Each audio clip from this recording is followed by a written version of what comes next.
प्रदर्शनी टीम को एक घने जंगल के बीच जमीन के नीचे एक पाइप नजर आता है।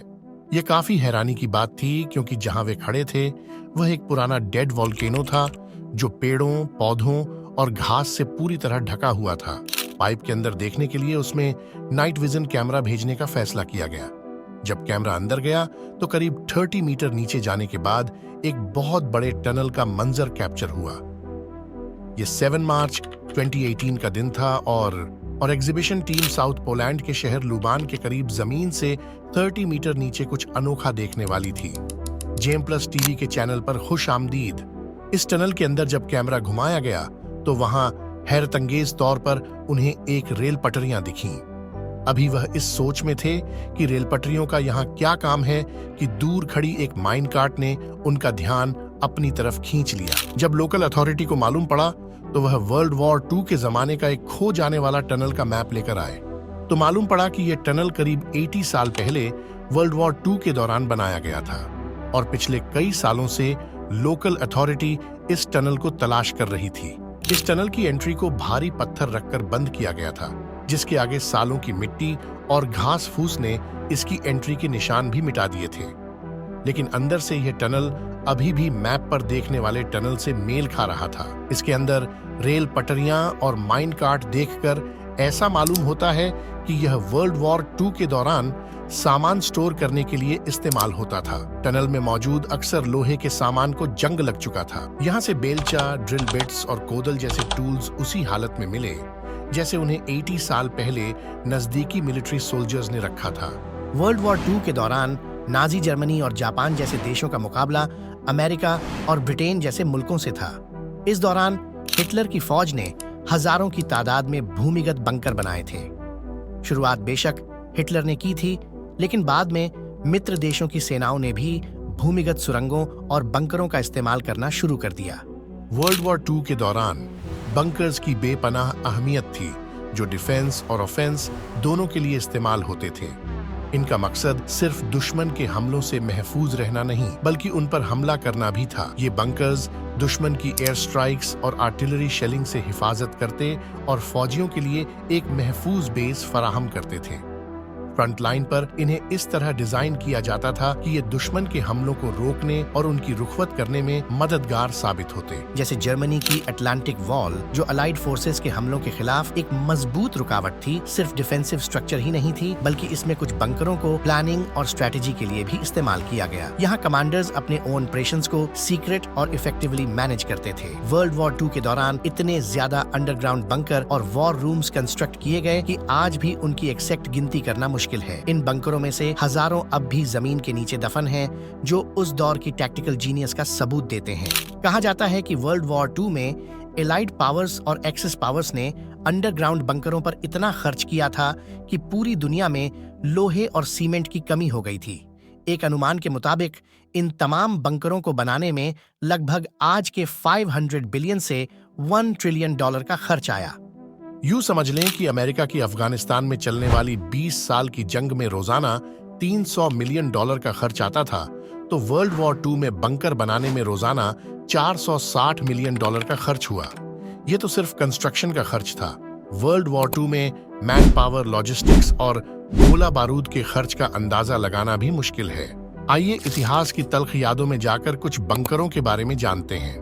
द अटलांटिक वॉल एक बहुत बड़े कोस्टल डिफेंस सिस्टम का हिस्सा था जिसे नाजी जर्मनी ने वर्ल्ड वॉर 2 के दौरान बनाया। यह 2400 मील यानी 3800 किलोमीटर तक यूरोप की कोस्ट लाइन पर फैला हुआ था। इसका मकसद समुद्र से एलाइड फोर्सेस के हमलों से बचाव करना था। 1940 से 1944 के दरमियान बनाए गए इस सिस्टम में हजारों बंकर, गोला बारूद डिपो और किले शामिल थे। उस वक्त हिटलर का फ्रांस के कई इलाकों पर भी कब्जा था। अटलांटिक वॉल का एक हिस्सा नॉर्दर्न फ्रांस के इलाके नॉर्मंडी में भी फैला हुआ था, जहां लॉन्गे सुरमेर नामी आर्टिलरी बैटरी इंस्टॉल की गई।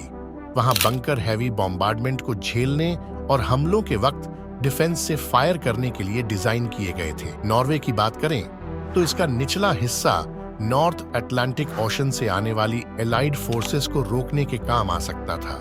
तभी हिटलर ने यहाँ पर भी अटलांटिक वॉल के कुछ हिस्से गढ़वाए थे। यहाँ क्रिस्टियान सैंड जैसे किले नेवल रूट्स को प्रोटेक्ट करते थे।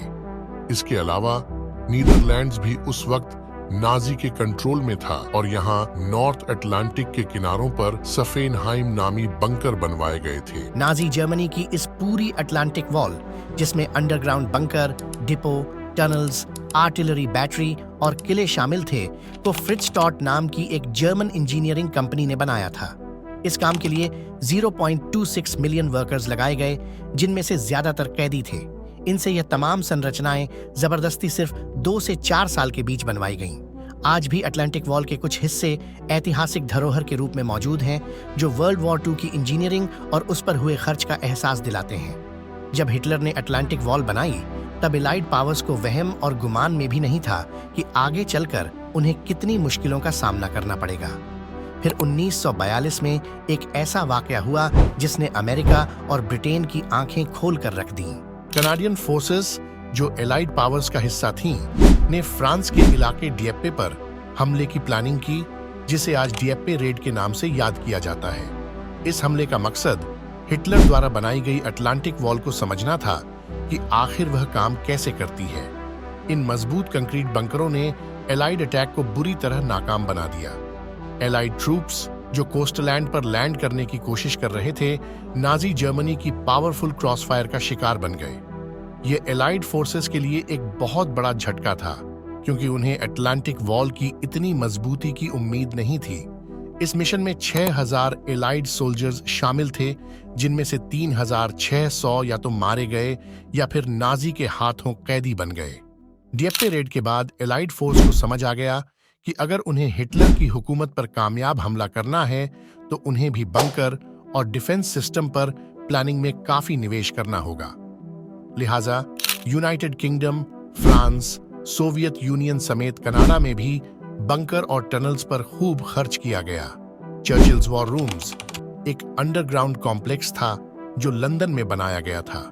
ये वर्ल्ड वॉर II के दौरान ब्रिटिश प्रधानमंत्री विंस्टन चर्चिल का हेडक्वार्टर था। ये कॉम्प्लेक्स खास तौर पर इसलिए डिजाइन किया गया था ताकि नाजी जर्मनी की एयर स्ट्राइक से महफूज रहा जा सके। फ्रांस की मैजिनो लाइन, जो वर्ल्ड वॉर I के बाद बनाई गई थी, वहां पर नए अंडरग्राउंड बंकर और टनल्स बनाए गए।